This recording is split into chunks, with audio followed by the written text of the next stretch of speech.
Season 2, Episode 2, Making Time for Myself in a Life of Giving.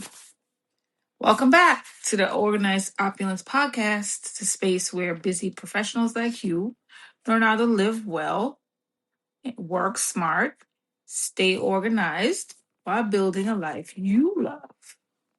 I am your host, Cheryl Palmer, registered nurse, over 30 years of experience, a mother, entrepreneur, a fellow busy professional navigating the same work life roller coaster many of you are riding as a busy professional. If you've ever found yourself pouring from an empty cup, this episode is especially for you. Okay. Today, we are getting personal. It's just me and you in this episode.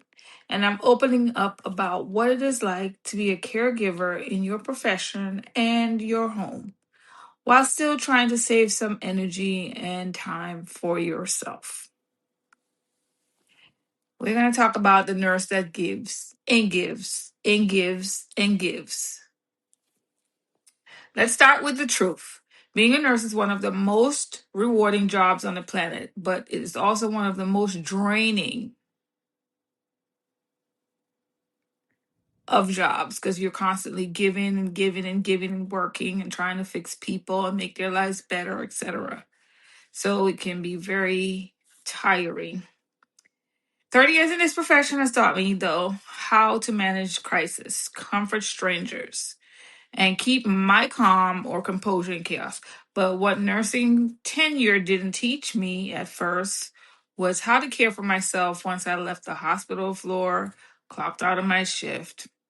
Many people assume or think being in healthcare means you're automatically good at health, but that's not always the case when it comes to me. I remember coming home some days completely depleted, emotionally, physically, mentally. Then I'd take off my nurse hat, and the mom hat would have to go on flying. Dinner needed to be made, homework was calling, laundry, pals were not going to do themselves. And at some point, I had to answer the question, but what do I need? Well, a lot of the times I would sacrifice my time, my health, my sleep, my self-improvement. But the answer was usually silence because I honestly didn't know what I needed. Over time, and with a lot of intentionality, I have come to realize that the self-care needed to be a part of my treatment plan, right? We tell the patients what to do. Oh, you can do this to help your blood pressure, to help whatever their issue was. These are the things what you should do. But when it comes to the nurse doesn't even take that advice a lot of the times. People say in healthcare that the healthcare providers are the worst patients. And most of the time that is so. Real talk about my self-care though. Let's be real. Self-care for busy professionals like us doesn't necessarily look like a spa day every Saturday. Sometimes self-care is just drinking your water and sitting down without your phone. Other times, self-care can be as simple as significant as saying no to something, even when you're feeling guilty about it. In my case, I had to redefine self-care on my terms as a busy registered nurse, a mom, and an entrepreneur. I realized it could be a 10-minute walk outside before everyone else wakes up, or like when I got home after my shift, letting myself go to bed without finishing the dishes. That often happened because I value sleep more than anything else, to have a reset. Listening to music in my car before going to work and after work as well. And guess what? That is self-care. Okay. If you're in a season where you feel like you're doing everything for everybody else, stop and ask yourself this: have I done anything for me today? If the answer is no, press that pause button. Start small. Give yourself permission to exist outside of being needed, albeit at work or home. Balancing work, life, and letting go of the superhero cape. Speaking of work and home, are you balancing a career and parenthood? If so, then you know, like I do, that you are not a balancing act. It's actually a constant juggle. And, everybody can't juggle. I used to believe I had to juggle everything perfectly. I had this invisible cape I wore, the superwoman cape. I wore the super nurse, super mom, super sibling, super daughter cape. And I realized it was choking me more than it was helping me fly. The truth is, balance is not always 50-50. Some days your career gets 80% and your kids get 20. Other days your house is messy, but your heart is full because you finally took that nap. And whatever the equation is on a given day, that's all right. As long as you make a plan to show up and balance things out. I don't know if you guys use planners, but that's one of the things that is very, very key in helping you get structure so that you can balance things out. Let's try to normalize that. In my attempt to develop balance in my life, I've learned to build systems around things that drain me and rhythms around things that fill me up. For example, a Sunday reset days. Do laundry. I do meal prep, so I cook more food on the weekend, so I don't have to cook on Monday, Tuesday. And I also schedule quiet time. My calendar includes rest, not just tasks. As I stopped feeling guilty for choosing peace over productivity. Over time and on my continuous personal pursuit of balance, I have realized that balance is personal. You don't owe anyone perfection. You owe yourself peace. Remember that. Peace for yourself.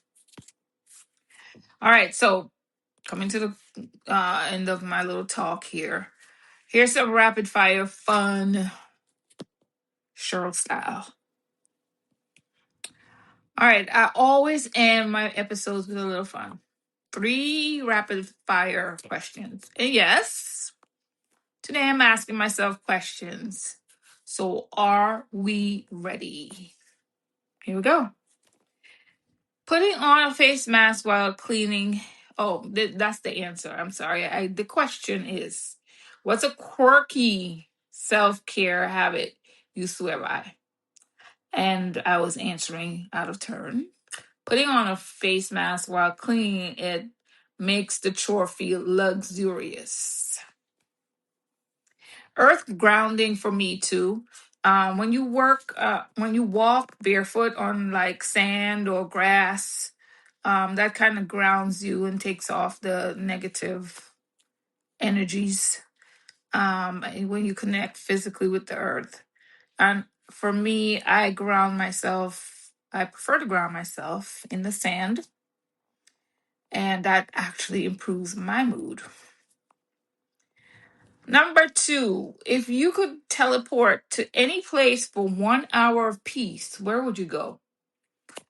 My favorite place to go would be a white sand beach with turquoise water, and that would be ideally in Turks and Caicos, for example. I love that. I love that place with a cool breeze and a Caribbean meal, which I love.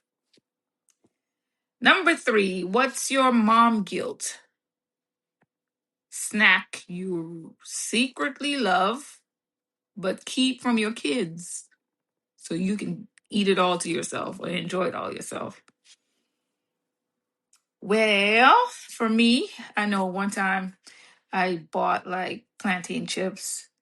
And I like salty snacks. I don't like sugary snacks. So I bought the salty snacks and I said, I'm going to buy 2 containers and I'm going to hide the rest. Or I'm going to give them one and I'll keep one and eat the whole second container for myself. Don't judge me. Sometimes that's self care too.